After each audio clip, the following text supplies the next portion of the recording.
we've got these numbers there, and they've just broken across the Bloomberg. A lot of focus last time on tangible equity. So tell us how you're doing against these targets. Well, I think it's a very straightforward story in the sense that the profits are up 33% and your shareholder returns are up 40% and you're declaring your first dividend. You could only do that if you were comfortable with your capital base. And I think the capital base has grown. We're now creating capital in the bank. So it's been a fantastic transition and transformation since the IPO, which, as you said, was in 2016. On that tangible equity number, though, it went from 4.5 to 5.1 to 6.3. You've said you'll double that. It'll be double digits, by 2019. Is that correct? That's still the target you're sticking to? Very much so, and so we have moved to 7.5% already, which is 40% up, and that's ahead of the targets we had guided on, and it gives us a lot of confidence that by 2019 we will have delivered exactly on what we promised to our investors. You took a bit of a battering from, I think you called them lazy analysts out there the last time round, which is fair enough. You're a CEO. You got to stand your ground. They had a lampoon at you in terms of deposits. Update the market. Where are we with deposits? Is that improving? And have they woken up? Have the analysts got better towards you? I better not comment on the analysts again. Clearly, our deposits are up 3%, and very strongly so, and diversified. So we looked at the balance of our deposits as being a deposit-led bank. So in reality, you lend if you have the deposits. So we are deposit-led, and we've grown by 3%, and I'm very happy to say we've diversified all of our funding as well. We have SME funding, which is unlike a lot of our challenger competitors. We have bank funding and corporate funding at very low rates, as well as retail funding. So a very good cost of funding and a very good performance on funding. So that's the mix of the business. In terms of the big item on the agenda this week in the UK is, of course, the budget. Any message for the Chancellor, anything you want to see? Of course, it looks as if housing is going to be a big feature, and that for your business could be relevant. I think housing very much so. Anything that helps the housing stock or the purchase of houses is good. Also, SMEs for us, predominantly in the north. When you look at the women and the men who run those businesses up north, they tell us one thing. If they could get business rates in some sort of discussion, that would help, because it's the third largest cost that they face after rent and people. So I think helping businesses in what is a growth area of the economy would be fantastic in that regard. Business people, small and medium-sized enterprises are the very core of the UK economy. Yeah. How much business lending? Just talk us through either the growth in your business lending to SME, or has it stalled? We're just trying to get a gauge. We can ask Caroline about the UK consumer. She didn't see it in the bums on seats in the airline. Are you seeing it in SME business up north? We are. We're seeing it going very well. So we have an 8% mortgage growth and a 6% growth in SMEs. So really strong growth, well above the marketplace. In addition to that, we promised $6 billion over the next 3 years, including 2017, of additional lending, and we've done $2.1 billion of lending already, which is bang on target. So we're seeing very solid growth, and in all the key sectors of the north. So very good performance. So does Brexit hold any headwinds for you then, given what you've just said about the way you're lending, and given the parts of the economy that geographical parts of the economy you're positioned in? We've got a story today about global banks relocating early next year.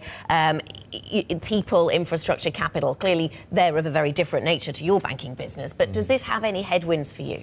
It has some, but Brexit we don't worry about all the overseas stuff. We're a local bank, and we're predominantly in the north, which is a growth area. So that's fantastic to start with. You have importers suffering from costs with the exchange rate, but you have exporters gaining. So at the margins, it will probably be inertia and fear of uncertainty that will drive any risk that we face. But other than that, we haven't seen anything material to date. You are a new CEO. You are kicking this institution. You're kicking the tires, and you're looking, what do I want to do? How do I want to deliver return on equity employed? Mm-hmm. The productivity conundrum in the United Kingdom is something that we've debated many times, and I just want to get your prism. One of the arguments is that Brexit will push CEOs to become more aggressive with technology, which will improve productivity. Where does technology spend rank for you in terms of, I'm sure there's a productivity issue to deal in every institution. So where does tech play into that for you? It's fundamental, because I believe that the banking world is going to change radically. And in the long term, you're going to see very different players in that space, and some of it started already. We've spent $350 million over 2 years investing in digital. And we have built a new brand called B, which has acquired over 100,000 customers and $1 billion plus of deposits in just 18 months. And that technology is about not just your banking, but people are moving into their social media needs, their banking needs, their transaction needs, acquiring on Amazon or Netflix. that's a central sort of location in a lot of people's minds. They want to do things simply and easy in one location. So building your technology for that mindset is very important, and that's what we're doing right now. Is that easier, do you think, when you are I mean, you've got two very storied institutions, but in a sense, your size gives you the name of Challenger Bank, doesn't it? So is it easier to do that, to be experimental on that front, on the digital side, when you are relatively small? Well, I think it is. So our time to the market versus the big banks in terms of executing new technology is a lot smaller. But equally, the advantage is I've seen, since I've got to the UK, an awful lot of promises for the future, but yet the big banks' market share has got bigger.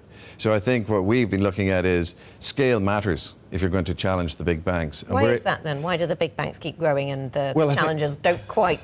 I think there's probably a lot of complex factors, but one of the key ones is scale.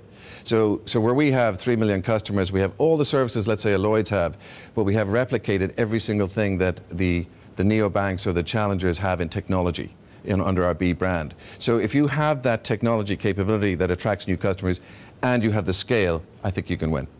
Let's just talk about actually how you make money. And strangely enough, part of that involves interest rates. We've just had one minutia of a High Court emergency rate cut withdrawn. As you look at customers, as you look at the result of that, any results of it, any ramifications of it, and if Carney was sitting with you, what advice would you give him in regards to interest rates in this economy going forward? Well, like the analysts, I probably won't want to advise Mark Carney. Oh, I would like you to advise Mark Carney, because then I'll get a headline and then we'll actually have a story. So have a go at Mark. No, I think I think it's caution and balance is what I look at. So when we haven't seen any negative signs yet, but we have passed the bulk of the 25 basis points on to our savers. So I think you're going to see, as the economy goes through Brexit, whether there's a case for a slower or faster acceleration of interest rates. And my advice to anybody looking at these things is, let's understand all that data and let's have the economy settle a little bit into this new era before the next move. You pass it on to the savers. Do the borrowers pay more too? The borrowers will pay more. So if you take what's happened now, our variable mortgage rates will increase by that 25 basis points in exactly the same way as they reduced when it was reduced